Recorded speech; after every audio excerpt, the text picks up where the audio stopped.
غفار ستار حكيم شكور قدوس سكون الموت في அஸ்ஸலாமு அலைக்கும். வலைக்கும் சலாம். ஏன்பா நீங்களும் நோன்பு வச்சிருக்கீங்களா? ஆமா, நானும் நோன்பு வச்சிருக்கேன். ஏன் இப்பதானே தொழுது முடிச்சீங்க, ரெஸ்ட் எடுக்கலாம்ல, அதுக்குள்ள குர்ஆன் ஓதுறீங்க? அல்லாஹ் சொல்றான், நோன்பு வச்சிருந்தா மட்டும் பத்தாது, நிறைய குர்ஆன் ஓதணும், தொழுவுங்க, ஜக்காத்லாம் நம்ம பண்ணணும். அதனால தான் நான் குர்ஆன் ஓதுறேன். ஓ அப்படியா? ஆனா நான் இத்தனை நாள் நினைச்சிட்டு இருந்தேன் நோன்பு வச்சா மட்டும் போதும்னு. அப்படின்னா இல்லை, நம்ம நோன்பு வச்சா மட்டும் போதும் இல்லை, நிறைய நம்ம குர்ஆன் ஓதணும், தொழுகணும், ஜக்காத் செய்யணும், ஹெல்ப் பண்ணணும். அந்த மாதிரி அல்லாஹ் குர்ஆன்ல நிறைய சொல்லியிருக்கான்.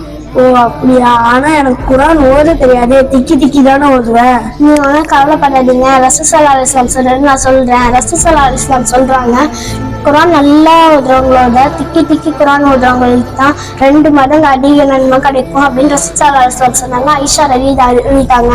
நூல் புகாரி 4737. 2 மடங்கா? அப்ப இன்ஷா அல்லாஹ் நானும் குர்ஆன் திக்கி திக்கியாவது ஓத ட்ரை பண்றேன் இன்ஷா அல்லாஹ். அஸ்ஸலாமு அலைக்கும் வரஹ்மத்துல்லாஹி வபரகாத்துஹு.